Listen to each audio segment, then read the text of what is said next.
आज की इस क्लास में आप सभी का हार्दिक स्वागत करता हूं। आज की क्लास में हम पढ़ेंगे मौलिक अधिकारों के बारे में। तो मौलिक अधिकार बहुत ही इम्पोर्टेंट टॉपिक है।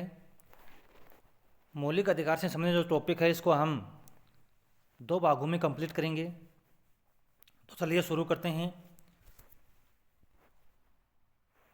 मौलिक अधिकार संविधान के भाग 3 के अंतर्गत दिए गए हैं और अनुच्छेद है 12 से लेकर के 35 तक में, यानी मौलिक अधिकारों का उल्लेख संविधान के भाग 3 में और अनुच्छेद है वो 12 से 35 तक में इसका वर्णन किया हुआ है। महत्वपूर्ण बातें क्या हैं मौलिक अधिकारों के बारे में थोड़ा सा ये भी देख लेते हैं। मौलिक अधिकार राज्य के विरुद्ध नागरिकों को प्राप्त है। मौलिक अधिकार वाद योग्य होते हैं, अर्थात मौलिक अधिकारों का हनन होने पर इन्हें न्यायालय में चुनौती दी जाती है। तो मौलिक अधिकार वाद योग्य होते हैं, यानी किसी व्यक्ति के यदि मौलिक अधिकारों का हनन होता है, कोई छीनने का प्रयास करता है, तो मौलिक अधिकारों की सुरक्षा के लिए नागरिक है वो न्यायालय में चुनौती दे सकते हैं। मौलिक अधिकारों की संख्या है मूल संविधान में 7 थी, वर्तमान में इनकी संख्या 6 है। जैसा कि आपको पता होगा मौलिक अधिकारों की जो संख्या है वो संविधान में 7 थी, लेकिन बाद में एक मौलिक अधिकार संपत्ति का अधिकार इसको संविधान की सूची से बाहर कर दिया गया। तो देखो 6 मौलिक अधिकार इस प्रकार से है। समानता का अधिकार, इसका उल्लेख है संविधान के अनुच्छेद 14 से 18 तक में। स्वतंत्रता का अधिकार, इसका उल्लेख है संविधान के अनुच्छेद 19 से 22 तक में। शोषण के विरुद्ध अधिकार, इसका उल्लेख है संविधान के अनुच्छेद 23-24 में। धार्मिक स्वतंत्रता का अधिकार, इसका उल्लेख है संविधान के अनुच्छेद 25 से 28 तक में। शिक्षा और संस्कृति का अधिकार, इसका उल्लेख है संविधान के अनुच्छेद 29 से 30 में। संपत्ति का अधिकार का उल्लेख था संविधान के अनुच्छेद 31 में, जिसको हटा दिया गया। वर्तमान में ये मौलिक अधिकारों की श्रेणी में नहीं आता है, बल्कि ये एक कानूनी अधिकार है। कब हटाया गया इसको उठाया गया 44वें संविधान संशोधन के द्वारा 1978 में। मोरारजी देसाई उस समय प्रधानमंत्री थे, उनके कार्यकाल में इसको हटाया गया था। फिर आता संवैधानिक उपचारों का अधिकार, इसका उल्लेख संविधान के अनुच्छेद 32 में दिया हुआ है। सबसे इम्पोर्टेंट है संवैधानिक उपचारों का अधिकार, जिसका उल्लेख संविधान के अनुच्छेद 32 में है। इसको संविधान की आत्मा भी कहा जाता है। क्योंकि इसी के तहत यदि किसी नागरिक के मौलिक अधिकारों का हनन होता है तो वो न्यायालय की शरण ले सकता है। तो ये सबसे इम्पोर्टेंट है। 44वें संविधान संशोधन 1978 के द्वारा संपत्ति के अधिकार को मौलिक अधिकारों की सूची से हटा दिया गया। वर्तमान में यह अनुच्छेद 300 के तहत यह एक कानूनी अधिकार है। तो यह मौलिक अधिकार नहीं है बल्कि कानूनी अधिकार है। कौन सा? संपत्ति का अधिकार। अब हम एक एक अधिकार को पढ़ते हैं। सबसे पहले आता है समानता का अधिकार। तो समानता के अधिकार का उल्लेख संविधान के अनुच्छेद 14 से 18 तक में मिलता है।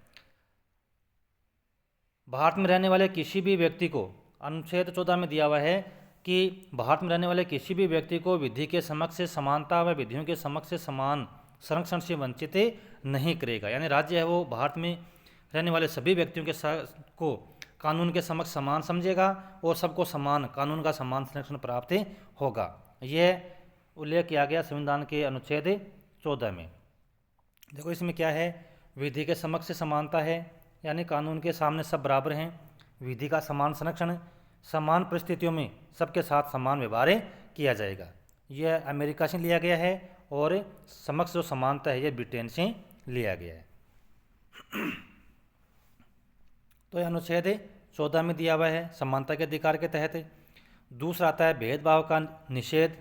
यह आर्टिकल 15 में दिया हुआ है, यानी राज्य धर्म, मूल, वंश, जाति, लिंग और जन्म स्थान के आधार पर कोई भेदभाव नहीं करेगा तथा सार्वजनिक स्थान पर प्रवेश करने से भी नहीं रोकेगा। राज्य महिलाओं और बच्चों के कल्याण के लिए योजनाएं तथा कार्यक्रम बना सकते हैं। यह आर्टिकल 15 में दिया हुआ है। आर्टिकल 15 में ही सामाजिक और शैक्षणिक रूप से पिछड़े वर्गों के लिए शिक्षण संस्थाओं में कुछ सीटें या स्थान आरक्षित किए गए हैं। 103वां संविधान संशोधन 2018 के अनुसार आर्थिक रूप से कमजोर वर्गों के लिए 10% स्थान शिक्षण संस्थाओं में आरक्षित किए गए हैं। EWS को, जैसे EWS का जो आरक्षण है वो इसी के तहत इनको मिला है। फिर आता है आर्टिकल 16 यानी अनुच्छेद 16 के अंतर्गत क्या दिया हुआ है, लोक नियोजन अर्थात सरकारी नौकरी के अवसरों में समानता, यानी सरकारी नौकरी प्राप्त करते समय नागरिकों के साथ राज्य है वो किसी प्रकार का भेदभाव नहीं करेगा। राज्य सरकारी नौकरियों में समान अवसर प्रदान करेगा तथा धर्म, मूलवंश, जाति, लिंग और जन्म स्थान, उद्भव व निवास के आधार पर कोई भेदभाव नहीं करेगा। ये बात दी हुई है आर्टिकल 16 के अंतर्गत यानी अनुच्छेद 16 में। अनुच्छेद 16 में सामाजिक और शैक्षणिक रूप से पिछड़े वर्ग जिनका सरकारी नौकरियों में पर्याप्त प्रतिनिधित्व नहीं है उनके लिए राज्य द्वारा कुछ सीटें सरकारी नौकरियों में आरक्षित की जा सकती है। 103वां संविधान संशोधन 2018 के द्वारा आर्थिक रूप से कमजोर वर्गों के लिए सरकारी नौकरियों में 10% सीटें आरक्षित की गई है। फिर आता है अनुच्छेद 17। अनुच्छेद 17 के अंतर्गत छुआछूत या अस्पृश्यता का अंत किया गया है। बहुत ही इंपॉर्टेंट अनुच्छेद है ये। कई बार प्रतियोगी परीक्षा में पूछते हैं कि अस्पृश्यता का अंत अर्थात छुआछूत का अंत है वो संविधान के कौन से अनुच्छेद में किया गया है, तो अनुच्छेद 17 में। राज्य अस्पृश्यता को निषेध मानता था, किसी भी परिस्थिति में इसके आचरण को दंडनीय अपराध मानता है। फिर आता है उपाधियों का अंत। अनुच्छेद 18 के अंतर्गत राज्य सेना और शिक्षा को छोड़कर किसी भी व्यक्ति को कोई उपाधि प्रदान नहीं करता है, तो अनुच्छेद 18 के अंतर्गत उपाधियों का अंत किया गया है। भारत का कोई भी नागरिक राष्ट्रपति की अनुमति के बिना किसी अन्य देश में कोई पदक, सम्मान अथवा पुरस्कार प्राप्त नहीं कर सकता। भारत रत्न, पद्मश्री, पद्म भूषण और पद्म विभूषण में सभी समान है। ये उपाधियां नहीं है, लेकिन इनका प्रयोग नाम के आगे तथा पीछे नहीं कर सकते हैं। ये थोड़ा सा हमें ध्यान रखना है कि भारत रत्न, पद्मश्री, पद्म भूषण और पद्म विभूषण में सभी समान हैं। ये सभी क्या हैं, ये सभी समान हैं, लेकिन उपाधियां नहीं है। इनका प्रयोग नाम के आगे अथवा पीछे नहीं कर सकते। अगला हमारा अधिकार आता है स्वतंत्रता का अधिकार। तो इसका उल्लेख है संविधान के अनुच्छेद 19 से लेकर के 22 तक में। 6 प्रकार की स्वतंत्रताएं संविधान में दी गई हैं। वाक और अभिव्यक्ति की स्वतंत्रता यानी अपने विचार प्रकट करने की स्वतंत्रता, शांतिपूर्ण और निशस्त्र सम्मेलन करने की स्वतंत्रता, संघ, संगठन व सहकारी समितियों के निवास की स्वतंत्रता, भ्रमण करने की स्वतंत्रता, निवास की स्वतंत्रता, आजीविका एवं व्यापार की स्वतंत्रता। अब हम देखो एक एक को देख लेते हैं। सबसे पहले आता है वाक और अभिव्यक्ति स्वतंत्रता यानी अपने विचार प्रकट करने की स्वतंत्रता। इसमें क्या क्या आते हैं, प्रेस, मीडिया, विज्ञापन की स्वतंत्रता, चुप रहने की स्वतंत्रता, धरना प्रदर्शन की स्वतंत्रता, हड़ताल करने का अधिकार नहीं है। अनुच्छेद 20 में अपराधों के दोष सिद्धि के संबंध में संरक्षण, यानी एक अपराध करने पर किसी व्यक्ति को एक बार ही सजा दी जा सकती है, बार बार सजा उसको नहीं दी जा सकती। यानी कि एक बार अपराध किया, एक बार सजा उसको मिल गई, फिर दोबारा उसको सजा नहीं दी जा सकती। किसी भी आपराधिक कानून को भूतकाल से लागू नहीं किया जा सकता, अर्थात अपराध करते समय जो कानून था उसी के तहत सजा दी जा सकती है। स्वयं के विरुद्ध गवाह देने के लिए बाध्य नहीं किया जा सकता।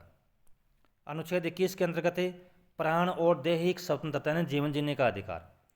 अब देखो इसमें कौन कौन सी बातें आती हैं।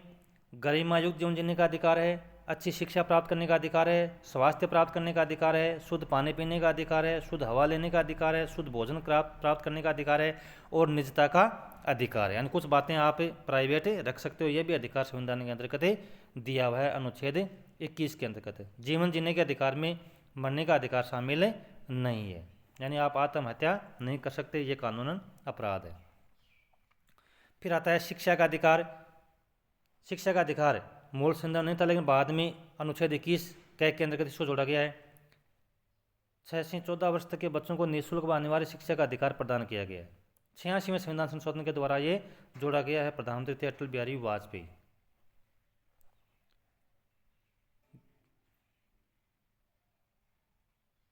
गिरफ्तारी और निरोध से संरक्षण। गिरफ्तारी का कारण जानने का अधिकार है, वकील से परामर्श करने का अधिकार है, 24 घंटे के भीतर मजिस्ट्रेट के समक्ष पेश होने का अधिकार है। तो आज की क्लास में हम केवल इन 2 अधिकारों के बारे में अध्ययन करेंगे। अगला जो अधिकार हैं उनका हम अगली क्लास के अंतर्गत अध्ययन करेंगे। जय हिंद, जय भारत।